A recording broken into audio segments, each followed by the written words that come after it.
సుమన్ టీవీలో మీ personal and business promotions కోసం కింది నెంబర్కి కాంటాక్ట్ చేయండి. సో వాళ్ళ ఎందుకు ఆ లెవెల్కి రీచ్ అయ్యారంటే డ్యూ టు బుక్స్ ఓన్లీ. వాళ్ళు చిన్నప్పటి నుంచి బుక్ చదువుతున్నారు. డాక్టర్ అంబేద్కర్ గురించి మీ అందరికీ తెలుసు. 18 hours he used to read. అంటే డేలో 24 hours ఉంటే దీంట్లో ఆల్మోస్ట్ 70 to 18 hours కంటిన్యూస్ గా స్టడీ చేసేవాళ్ళు. సో ఇలాంటి అందరూ కూడా బాగా బుక్స్ చదివి స్టడీ చేసుకుని హార్డ్ వర్క్ చేసుకుని ఆ స్థాయికి వెళ్ళారు. సో అందుకే వీళ్ళ ఫొటోస్ కూడా ఇక్కడ పెట్టాము. వాళ్ళ దగ్గర నుంచి మీరు ఇన్స్పిరేషన్ తీసుకోవాలి. మీరు కూడా అలాంటి బుక్స్ చదవాలి.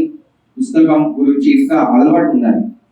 ఇప్పుడు ఇంటర్నెట్ వల్ల తర్వాత మొబైల్ వల్ల చాలా మందికి ఇప్పుడు అలవాటు పోయింది.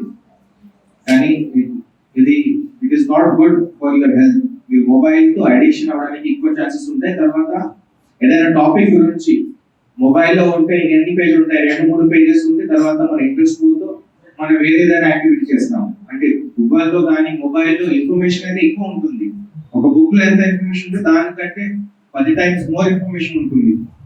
కానీ మిగతా డిస్ట్రాక్షన్ ఉంటాయి. కాబట్టి ఎప్పుడు కూడా మీకు ఏదైనా స్టడీ చేయాలంటే, ఏదైనా చదివిన టాపిక్ గురించి ఇన్ఫర్మేషన్ కావాలి అంటే తప్పకుండా బుక్ రీడ్ చేయాలి, బుక్ స్టడీ చేసుకోవాలి. సో అందరూ కూడా ఈ సందర్భంగా అందరూ కూడా ఒక ప్రతిజ్ఞ తీసుకోవాలి. ప్రతి నెలకి అట్లీస్ట్ ఒక బుక్ అయినా చదవాలి. అందరు కూడా చేస్తారా? ప్రతి నెలకి అట్లీస్ట్ ఒకటే, దానికంటే ఎక్కువ చదివితే ఇంకా మంచిది. కొంతమంది అసలు ఒక బుక్ కూడా చదవడం లేదు. తర్వాత మీ పేరెంట్స్ ని కూడా మీరు ఎంకరేజ్ చేయాలి.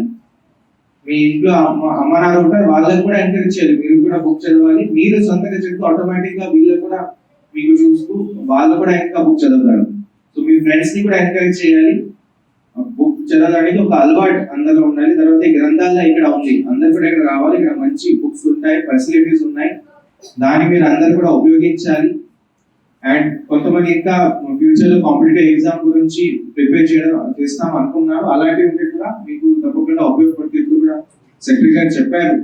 సో ఇలాంటి తర్వాత ఇక్కడ ఏదైతే మన కాంపిటీషన్స్ పెట్టారు, దీంట్లో కూడా ప్రతి సంవత్సరం మీరు పార్టిసిపేట్ చేయాలి.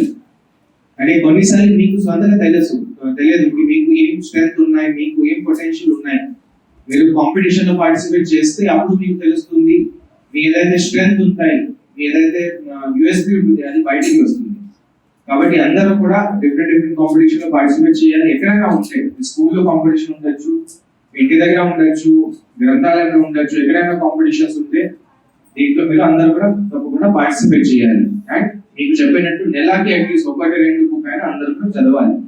Okay, thank you. మనకి జాతీయ గ్రంథాలయ వారోత్సవం మనం నడుపుకుంటాము. ఈ సంవత్సరం కూడా 57వ జాతీయ గ్రంథాలయ వారోత్సవం జరుపుకోవడం జరిగింది.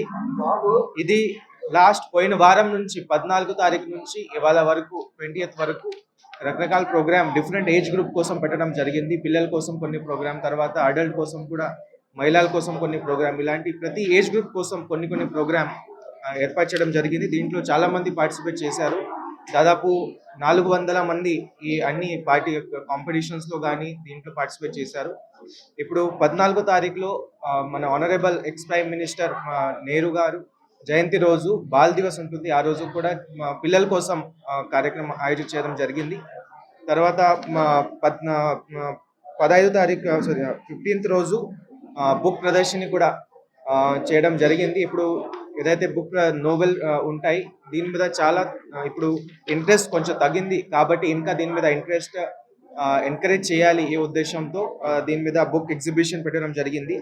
తర్వాత 16th రోజు 17th రోజు మహిళల కోసం కూడా కొన్ని ప్రోగ్రామ్ ఏర్పాటు చేయడం జరిగింది. తర్వాత పిల్లల కోసం కూడా కాంపిటీషన్స్ ఏర్పాటు చేయడం జరిగినాయి. సో ఈ ప్రతి సంవత్సరంలాగా ఈ సంవత్సరం కూడా చాలా ఉత్సాహవంతంగా మన ఈ ప్రోగ్రామ్ చేశాము. దీంట్లో అందరు మీడియా మిత్రులు కూడా కోఆపరేట్ చేసి మీరు కూడా బాగా పబ్లిసిటీ ఇచ్చారు. కాబట్టి అందరికీ ధన్యవాదాలు.